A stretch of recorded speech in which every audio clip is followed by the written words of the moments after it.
Welcome. My name is Pablo Restrepo. I am a consultant and professor in negotiation. Before we get into today's topic, I am excited to announce that we are now offering 2-day intensive negotiation workshops. We have scheduled one workshop in Montreal in September and one in Tokyo in October. We've designed the workshops to make you a stronger negotiator. I hope to see you there. Now, we're going to look at a second common tactic that bullies use, the take it or leave it or ultimatum tactic. It is extremely useful to understand how hardball tactics work and affect you, so you become less vulnerable to them. There are two main factors that make hardball tactics work. First, hardball tactics create negative emotions in you like fear, repulsion, and anger, so your natural reaction is to give in to avoid the discomfort. Second, as you become over-focused on moving away from their demands or ultimatums, you get anchored to them and you start measuring the success of the negotiation on how far you manage to move away from these anchors, and not on how close you get to your own target. This is the opposite of what you want to do. The most effective protection you have against these tactics are to know them and to prepare well for your negotiations. Recognizing the tactic will empower you to use the appropriate response. Preparing will make you less vulnerable to the tactic, help you keep focus on your interests and targets, and make you feel more confident. Now let's look at the specifics.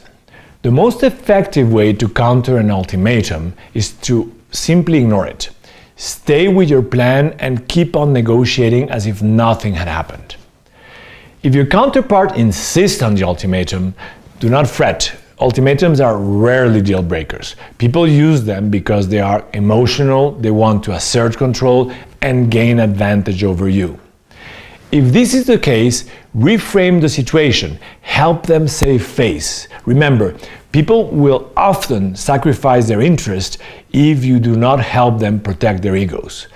And take a break by saying, at this point, it may seem difficult to find a way out. However, not negotiating a deal would be a loss for both of us. Let's take a break and think about options that will work.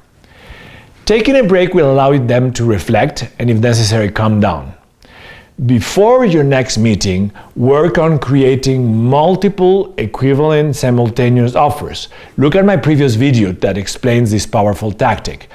And stay focused on your targets. Remember to create 3 different offers that are good for both parties.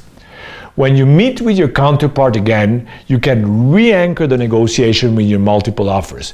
Presenting multiple offers shows flexibility and builds a collaborative climate with your counterpart. In summary, hardball tactics work because they create emotional discomfort in you and they anchor you to their unreasonable demands.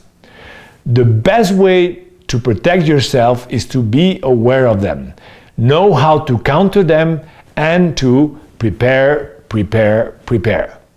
The best way to counter ultimatums is to ignore them and stick with your plan. If they do not let you ignore the ultimatum, reframe and remind them of the consequences of not negotiating. Finally, during the break, prepare multiple simultaneous offers to present at the next meeting and get your negotiations back on track. Until the next time, happy negotiations!